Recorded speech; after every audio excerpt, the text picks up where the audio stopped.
اگر امکاناتی که ما را از آخرت دور بکنه عقب بندازه، همچی پست و مقامی نمیخوایم، همچی مالی نمیخوایم، همچی و نمیخوایم. علما میگن که اگر خدا یک بار دیگه به هر انسانی که مرده اجازه بده که زمین شکافته بشه، بگه 5 دقیقه سرت بیا بالا یک نصیحت برای زندگان بکن. هر مرده‌ای که تو قبرستان دفن شده، اگر خداوند به یک مرده اجازه بده، نه که 5 دقیقه، 10 ثانیه قبر باز بشه، روح بهش بر بگرده، بیا بالا سرت، یه جمله نصیحت بکن برای زندگان که هنوز نمردن.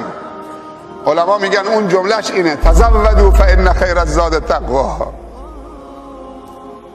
توشه بگیرید، بهترین توشه تقواست.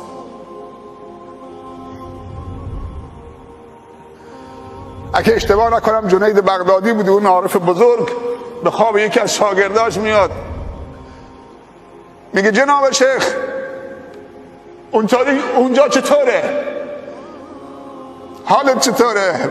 بعد به شاگردش اگه اشتباه نکنم میگه که هیچ چیزی به دردمون نخورد، نه این که مردم ما را میبوسیدن، پیشانی ما رو میستن، خم میشدن، دست ما رو میبوسیدن، نه شهرتمون، هیچی به دردمون نخورد مگر همون 2 رکعتی که تو در دل تاریکی شب میخوندیم و سجده میکردیم، میگفتیم سبحان ربی الاعلی، دور از چشم مردم.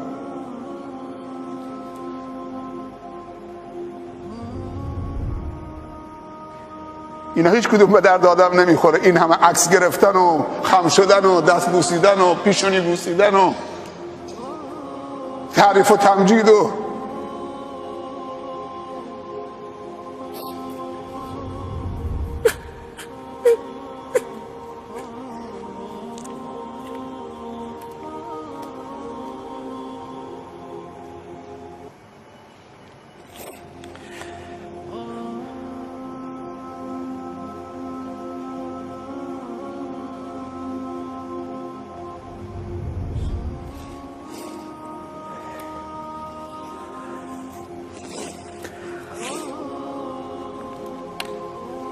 عمر رضی الله عنه میفرمایند اگر روز قیامت صدا بزنن همه بهشتی ان، یک نفر به بهشت نمیره. عمر فکر میکنه اون یکی عمره. از خودشون راضی نبودن. و ابوبکر رضی الله عنه میفرمایند اگر روز قیامت یک پام تو بهشت باشه، پای دومم خارج از بهشت، ما امنت مکر الله، بازم در امان نیستم. و رسول الله صلی الله علیه و سلم میفرمایند هیچ کس به امنش وارد بهشت نمیشه مگر اینکه رحمت خدا شامل حالش بشه. گفتن حتی انت یا رسول الله، حتی تو؟ گفت حتی انا، مگر اینکه رحمت خدا شامل حال من بشه. دیگه من و تو چه کاره هستیم؟ دلمون خوشه که مردم با ما عکس میگیرن. جناب شیخ یه عکسی.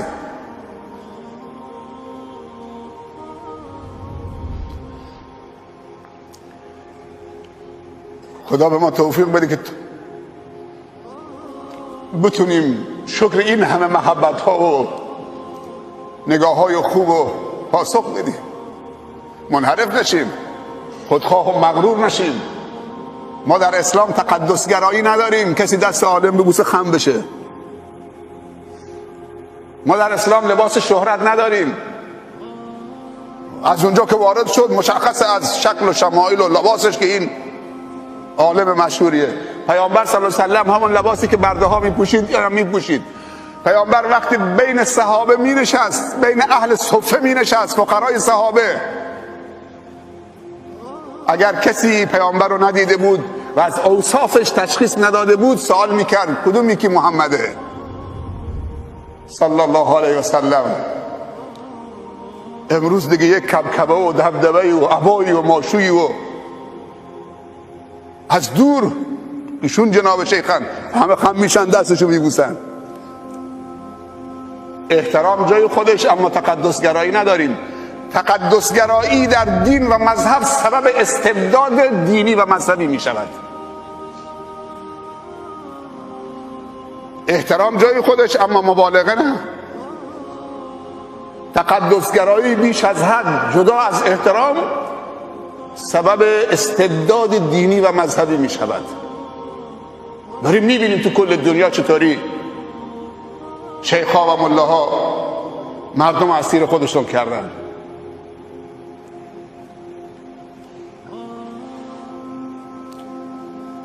چیزم یاد مردم نمیدن.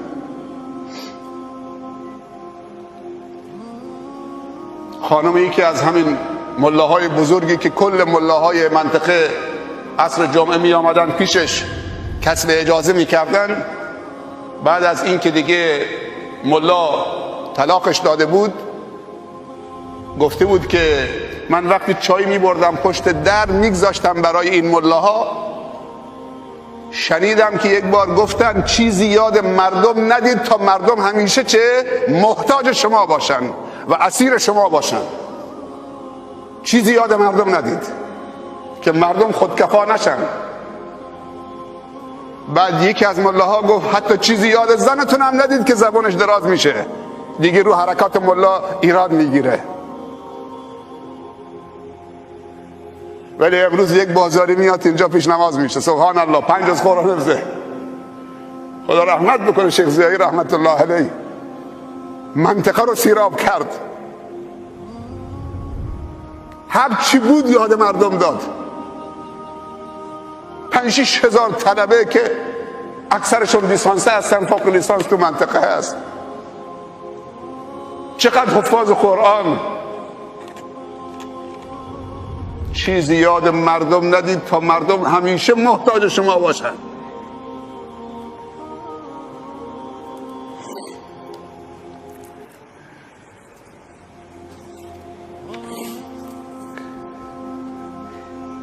اما نهم توبه نصوح. یکی دیگه مونده، توبه نصوح. توبه نصوح چه توبه است؟ توبه‌ای که 5 تا شرط داشته باشه. توبوا الی الله جمیعا ایها المؤمنون. خدا میگه دست جمعی با هم توبه بکنید. بعضی توبه ها متفاوته.